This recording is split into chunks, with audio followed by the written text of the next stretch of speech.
आज हम पढ़ेंगे त्रिभुज के बारे में। कक्षा 9 प्रश्नावली 7.1। ये है त्रिभुज की सर्वांग समता पे आधारित। त्रिभुज की सर्वांग समता के बारे में हमने छोटी कक्षाओं में पढ़ा है, कक्षा 7 में भी है चैप्टर ये। तो डिटेल में अगर समझना है सर्वांग समता को तो वो वीडियो देख लेंगे आप कक्षा 7 की। यहाँ पर मैं ये समझते हुए कि आपको सर्वांग समता के नियम ज्ञात हैं, उसके आधार पर इस प्रश्नावली के प्रश्नों को हल करेंगे। लेकिन थोड़ा सूक्ष्म रूप से जरा एक बार रिकॉल कर लेंगे हम सर्वांग समता को। तो देखें, हम त्रिभुजों की सर्वांग समता के बारे में जानते ही हैं। क्या क्या है? पहला, एक त्रिभुज की तीनों भुजाएं दूसरे त्रिभुज की तीनों भुजाओं के अलग अलग बराबर हो तो त्रिभुज सर्वांग सम होते हैं। तो एक त्रिभुज है माना ABC है, दूसरा है PQR, तो उसकी पहले वाले त्रिभुज की तीनों भुजाएं दूसरे वाले त्रिभुज की तीनों भुजाओं के बराबर होती हैं तो त्रिभुज क्या होते हैं? सर्वांग सम। सर्व अंग सम यानी कि बिल्कुल एक जैसे होना, है ना। तो सर्वांग सम वस्तु के बारे में आपको पता है, जैसे बिस्किट है तो एक बिस्कुट दूसरे के ऊपर बिल्कुल फिट बैठता है, ठीक होता है।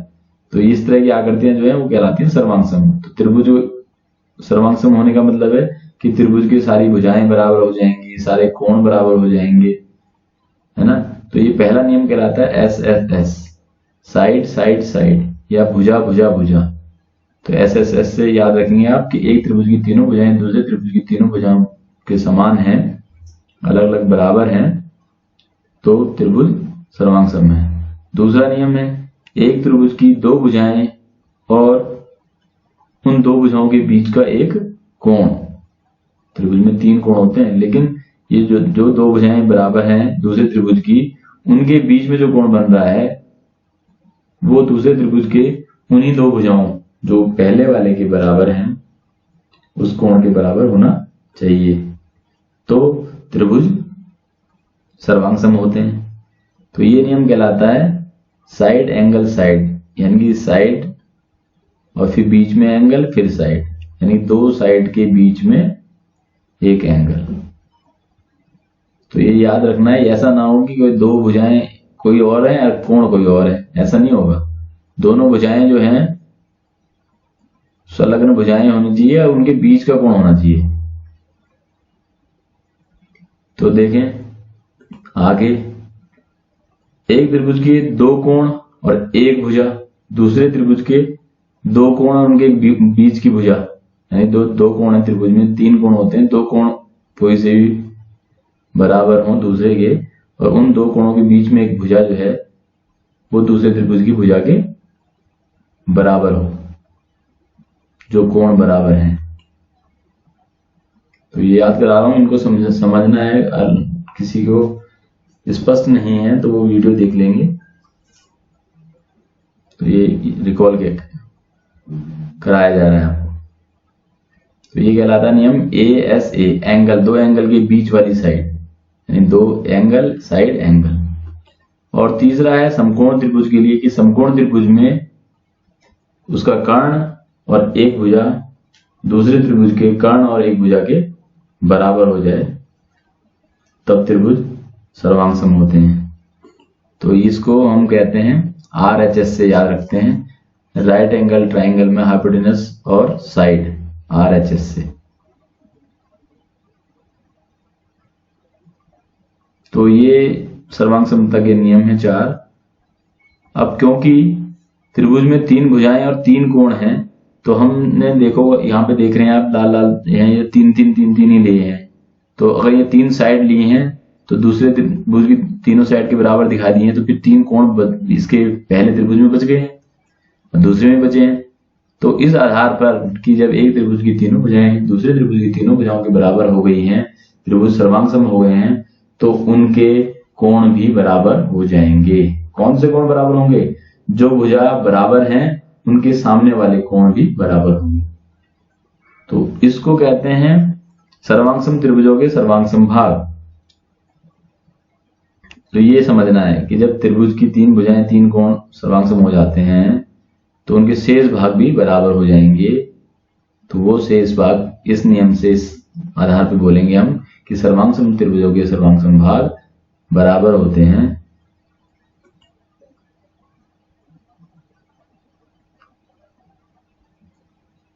तो इसको कहते हैं, याद रखना है हमें, सर्वांग त्रिभुजों के सर्वांग भाग, congruent part of congruent triangle अंग्रेजी में बोलते हैं। तो इसको ये जो इतना लाल लिखा हुआ है ये, इसको हम शॉर्ट में लिखेंगे संक्षेप में CPCT, congruent part of congruent triangles. तो जहां पे भी ये नियम लगेगा कि जब त्रिभुज सर्वांग हो गए तो उनकी शेष भुजाएं कोण भी बराबर हो जाएंगे। जो कोण बराबर थे उनके सामने की भुजाएं बराबर हो जाएंगी, और जो भुजाएं बराबर थे उनके सामने के कोण बराबर हो जाएंगे। तो तब हम लिख देंगे CPCT से। तो इस चीज का बहुत ज्यादा प्रयोग होगा, तो ये समझ लें इसको। थोड़ा सा और इससे हटके थोड़ा सा एक चीज और बताते हैं, जरा देखते हैं। दो त्रिभुज हैं, एक त्रिभुज है ABC और दूसरा है PQ और R। अब ये नियम जो है ASA नियम, जरा देखें ASA नियम को। ASA नियम का मतलब है कि दो कोण, एक कोण जैसे A है, अगर ये P के बराबर है, B Q के बराबर है, तो इनके बीच की भुजा AB PQ बराबर होनी चाहिए, तब दोनों त्रिभुज सर्वांग होंगे। तो ये ASA नियम ये कहता है। देखें कैसे, ये कोण है। अब अगर इससे हटकर देखें, A कोण P के बराबर है, B कोण Q के बराबर है, लेकिन APQ बराबर नहीं कह रहा हूं मैं कह रहा हूं BC बराबर QR है।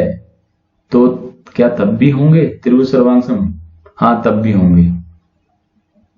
लेकिन अभी तो यहाँ पे इस ASA नियम के हिसाब से तो यहाँ पे AB और PQ बराबर होनी चाहिए, लेकिन यहाँ पे ऐसा नहीं है। तो तब ये कौन सा नियम हो जाएगा? तो ये नियम यही है, इसका थोड़ा सा सुधरा हुआ दूसरा रूप है। कैसे, जरा देखें। A P के बराबर है और B Q के बराबर है, तो C R के बराबर होगा ही। क्यों?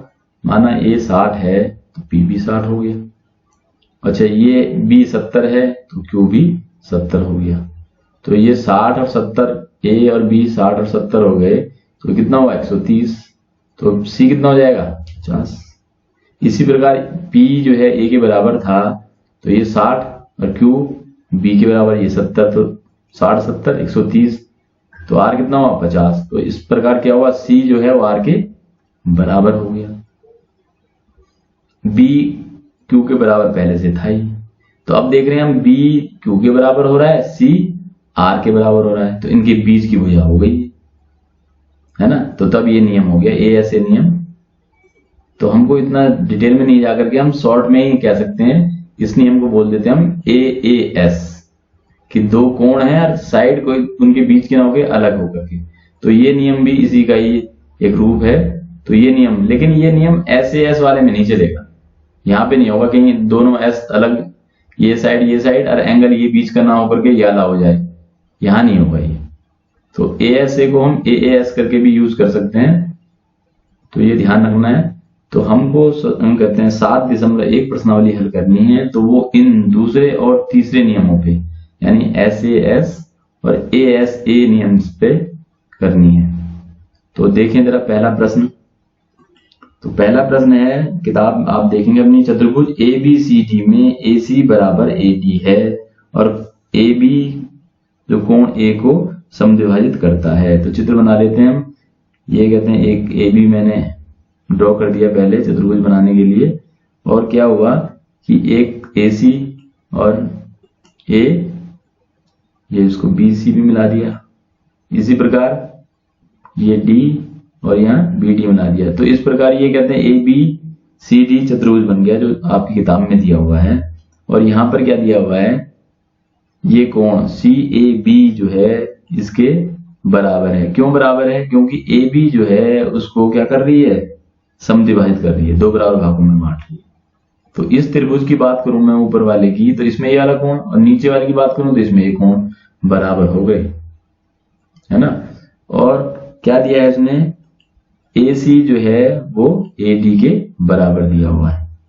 तो अब मैं क्या करेंगे, मैंने क्या करना है कि त्रिभुज ABC ऊपर वाला त्रिभुज है ना, ABC ऊपर वाला त्रिभुज, और नीचे त्रिभुज है ABD, इन दोनों त्रिभुजों में देखना है ASA या SAS, इन दोनों प्रॉपर्टीज में एक प्रॉपर्टी देखेंगे कौन सी अप्लाई हो जाती है। तो देखते हैं उत्तर 1, त्रिभुज ABC तथा त्रिभुज ABD में। तो देखें जरा AC बराबर इस त्रिभुज में, ऊपर वाले में ABC में, तो वो यहां से भी भुजाएं पता लग जाएंगी AC और यहाँ पे AD, यहाँ देखो इस त्रिभुज में AD, तो ये AC बराबर AD है, ये दिया हुआ है आपके प्रश्न में दे रखा है। तो जो भी जिसको बराबर लिखेंगे उसका कारण जरूर देंगे, दिया है। फिर देखें इस त्रिभुज का ABC का कोण CAB ये कोण, और ये यहाँ कोण है BAD, ये बराबर है। क्यों? ये भी दिया हुआ है क्योंकि AB जो है इसको समद्विभाजित करता है। यहां पे कोमा लगा लेंगे AB, और AB जो है वो त्रिभुज ऊपर वाले में और नीचे वाले में दोनों में ही सम्मिलित है, यानी ये उभयनिष्ठ है। जैसे दो कमरों के बीच में दीवार होती है उसमें भी गिनी जाती है, इधर भी गिनी जाती है, तो ऐसी AB इस त्रिभुज में भी है और इसमें भी है, तो AB बराबर AB, तो ये हो गया उभयनिष्ठ। तो अब हम देख रहे हैं, देखो इस पहले त्रिभुज में दो भुजाएं AC और AB और उनके बीच का एक कोण है ना, यहाँ पे जो लिखा है देखो दो भुजाएं हो गई उनके बीच का कोण। यहाँ पे देखें AB और AC भुजा हो गई और उनके बीच का कोण, और नीचे वाले में AB और AD होगी उनके बीच का एक कोण। तो SAS यानी साइड एंगल साइड, यहां देख लें। तो इस प्रॉपर्टी से ये दोनों के दोनों क्या हो गए? त्रिभुज सर्वांग सम। तो इसलिए लिख देंगे त्रिभुज ABC सर्वांग सम त्रिभुज ABD के, किस नियम से? SAS से। देख रहे हैं हम दो साइड और उनके बीच का एक कोण दूसरे त्रिभुज के दो साइड और उनके बीच के कोण के बराबर है, तो SAS नियम से। तो अब क्या होगा, जब ये बराबर हो गए तो इनके शेष भुजाएं और कोण भी बराबर हो जाएंगे। तो जो कोण बराबर थे, ये कोण ये वाला बराबर था, तो इसके सामने कौन सी भुजा है? BC, और इसके सामने कौन सी भुजा है? BD, तो ये भुजाएं बराबर हो जाएंगी। जो भुजाएं बराबर है उनके सामने के कोण बराबर होंगे। जैसे ये भुजा ACS के सामने कौन सा कोण है? यहाँ ये B वाला, यहाँ ये किसके सामने कौन सा कोण है? ये B वाला ABD। तो ये पूछ नहीं रहा, जितना पूछ रहा है हम उतने बताएंगे। तो हम कोणों के सामने भुजा यहाँ BC है, इसके सामने यहाँ BD है, तो BC बराबर BD हो जाएगा। क्यों? CPCT से, congruent part of congruent triangle से। तो ये इस तरह से हमको इसका प्रयोग करना है, सर्वांग सम प्रूफ करना है, उसके बाद CPCT से हमें बराबर दिखा देना है। अगला प्रश्न लेते हैं। तो अगला प्रश्न जो है वो भी एक ABC एक चतुर्भुज है, जरा देखें, बनाते हैं। AB और ये A हो गया, ये B हो गया, और फिर इसको बढ़ाया यहाँ B को C तक, और फिर C को A से मिला दिया। तो इस तरह से ये ABC एक त्रिभुज बन गया, है ना। यहाँ ये कोण B वाला है ABC, और इसी प्रकार क्या किया, A से D को मिलाया और फिर B से D को मिला दिया, एक त्रिभुज ये बन गया। तो ये दो त्रिभुज बन गए हैं। तो इन दो त्रिभुजों में हमको सर्वांग समता दिखानी है, पूछ रहा है ये, है ना। तो देख रहे हैं हम इन दोनों त्रिभुजों में AB भुजा तो उभयनिष्ठ हो रही है, ये दिख ही रहा है हमको। अच्छा, हमें दिया भी है इसने AD, इस त्रिभुज में AD, और यहाँ दिया हुआ है BC बराबर दे रखा है। अच्छा, कोण भी बराबर दिया हुआ है। कौन सा कोण? जरा देखें, ये कोण इस वाले त्रिभुज में ABC में कोण CBA, ये कोण बराबर है DAB के, इसके बराबर। तो देखो एक कोण और दो भुजाएं बराबर हो रही हैं। तो कौन कौन सी भुजा है? यहाँ देखो ये BC बराबर AD हो गया, तो ये भुजा इस भुजा के बराबर होगी इस त्रिभुज में, और ये भुजा तो AB उभयनिष्ठ हो गई, और ये कोण बराबर हो गए। तो इसको लिखते हैं हम, ये मिला देते हैं CD यहाँ पे, इसकी आवश्यकता है नहीं, लेकिन चित्र में है तो लिख दिया हमने। तो देखेंगे तो त्रिभुज हम किस में लेंगे? त्रिभुज ABD व त्रिभुज BAC में, है ना। तो AD बराबर BC दिया हुआ है, त्रिभुज पहले त्रिभुज चित्र बनाते समय मैंने दिखा दिया आपको, ये ए बी डी त्रिभुज है, इसमें ए डी भुजा, तो यहाँ ए डी बराबर बीसी के, ये दिया हुआ है, निशान भी लगा रखा है। तो यहाँ देखना ए डी, ये देखो ए डी यहाँ इस त्रिभुज में दिखेगी, देखो ए और ये डी, यहाँ बी और ये सी, इसी क्रम में भी दिखेंगे ये, यहाँ ये पहले या लास्ट में ए डी दिख रहा है तो ऐसे ही यहाँ ऐसे बी और सी दिख रहा है तो ये बी सी है ना। इसी प्रकार ये कोण, तो डी ए बी कोण बराबर सी बी ए कोण के, ये भी दिया हुआ है। और ए बी ओ घनिष्ठ है, दोनों का आधार है त्रिभुजों का। तो अब देखो दो भुजाएं और एक कोण, ये दो भुजाएं, ये देखो इस पहले ऊपर वाले त्रिभुज में ए बी और ए डी दो भुजाएं और इनके बीच का कोण, इस त्रिभुज में ए बी और बी सी इनके बीच के कोण के बराबर हो गई। तो त्रिभुज ए बी डी सर्वांग सम हो गया त्रिभुज बी ए सी के, ऐसे इस नियम से। तो अब देखें जो कोण ये वाला है, ये ए यानी डी ए बी, इसके सामने कौन सी भुजा है, बी डी, और यहाँ ये कोण इसके बराबर ये वाला कोण है, इसके सामने कौन सी भुजा है, ए सी।